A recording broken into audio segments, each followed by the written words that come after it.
வங்கி கணக்கு உள்ளவர்களுக்கு ஜூலை 10 முதல் மிக முக்கியமான ஒரு அறிவிப்பு ஒன்று வெளியாகியிருக்கிறது.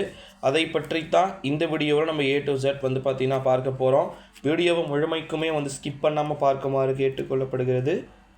நம்முடைய தமிழ்நாட்டை பொறுத்த வரைக்கும் 2024ஆம் ஆண்டு நாடாளுமன்றத்துடைய தேர்தல் முடிஞ்சிருச்சு.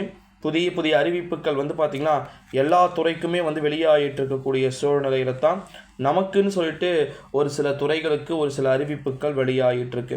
அதன் அடிப்படையில் பார்க்கும் பொழுது நம்முடைய தமிழகத்தை பொறுத்த வரைக்கும் டெஃபினெட்லி வங்கி கணக்கு யூஸ் பண்ணிகிட்ருக்கிறவங்க, பொதுத்துறை வங்கி யூஸ் பண்ணிகிட்ருக்கவங்க தான் இருக்கிறதுலே மிக முக்கியமானவங்களாக பார்க்கப்படுறாங்க.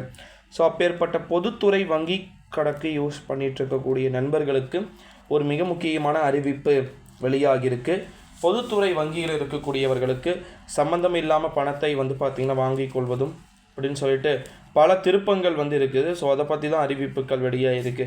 இந்த 2024ஆம் ஆண்டு எலெக்ஷன் முடிஞ்ச உடனே பார்த்திங்கன்னா பேங்க் அக்கௌண்ட் வச்சுட்டு இருக்கிறவங்களுக்குலாம் நிறைய சேஞ்ச் பண்ணணும்னு சொல்லிட்டு நினச்சாங்க. எதுக்கு என்ன ரீசன் அப்படின்னு சொல்லிட்டு அஃபிஷியலாக அறிவிக்கப்படாமல் ஸோ ஓகே பேங்க் அக்கௌண்ட் வச்சுட்ருக்கீங்களா அவங்களுக்குன்னு சொல்லிட்டு ஒரு குறிப்பிட்ட அறிவிப்பை கொடுத்துட்டு இப்போ குறிப்பாக பார்த்திங்கன்னா 60 வயதுக்கு மேலே இருக்கிறவங்களுக்கு வங்கி கணக்கு வச்சுட்டு இருக்கக்கூடிய நபர்களுக்கு சரியாக பணங்கள் போடப்படுகிறதா, ஒரு எக்ஸாம்பிளுக்கு நான் எப்படி சொல்கிறதா பென்ஷன் பணம் சொல்லலாம்ல, அதையே ஒரு எக்ஸாம்பிளாக சொல்கிறதுக்கு சான்சஸ் இருக்குது. ஸோ அது பார்த்திங்கன்னா கண்டிப்பாக எல்லாருக்குமே ஒரு யூஸ்ஃபுல் இன்ஃபர்மேஷன்ஸாக இருக்கும். ஏன்னா நிறைய பேர் அலைய வேண்டிய அவசியம் இல்லை. டேரெக்டாக அவங்களுடைய வங்கி கணக்கில் அவங்களே பார்த்திங்கன்னா எடுத்துக்கக்கூடிய நிலையை அது உருவாக்கக்கூடிய பட்சத்தில் நிச்சயமாக அது ஒரு மிக முக்கியமான ஒரு திருப்பமாக அதை பார்க்கப்படுகிறது.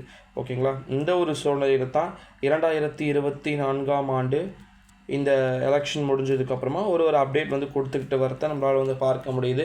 ஸோ பேங்க் அக்கௌண்ட்லேயே நிறைய விஷயங்கள் பின்பற்றுறாங்க. ஸோ அதில் பார்த்திங்கன்னா நமக்கு எது சாட்டிஸ்ஃபேக்ஷனாக தோணுதோ அதை நம்ம பண்ணிக்கலான்ற மாதிரி சொல்லியிருக்கிறாங்க.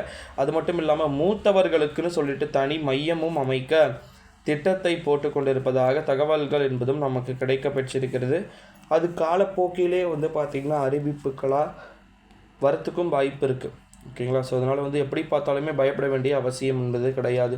வங்கி கணக்கு வச்சுக்கிட்டு இருக்கக்கூடிய நபர்களாக இருந்தாங்கன்னா கண்டிப்பாக அவங்களுக்கான ஒரு அறிவிப்பும் மிக முக்கியமான அறிவிப்பாக அது வருவதற்கு வாய்ப்பு இருக்குது அப்படின்னு சொல்லலாம். ஸோ பேங்க் அக்கௌண்ட் வச்சுட்டு இருக்கக்கூடிய பீப்புள்ஸுக்கு இந்த வீடியோ மிக முக்கியமான ஒரு வீடியோவாக இருக்கக்கூடும் அப்படின்னே சொல்லலாம். ஸோ அதனால் இது போல் அடுத்தடுத்த வீடியோக்கள் அடுத்தடுத்த காணொளிகளில் பார்த்திங்கன்னா தொடர்ந்து பார்க்குமாறு கேட்டுக்கொள்ளப்படுகிறது.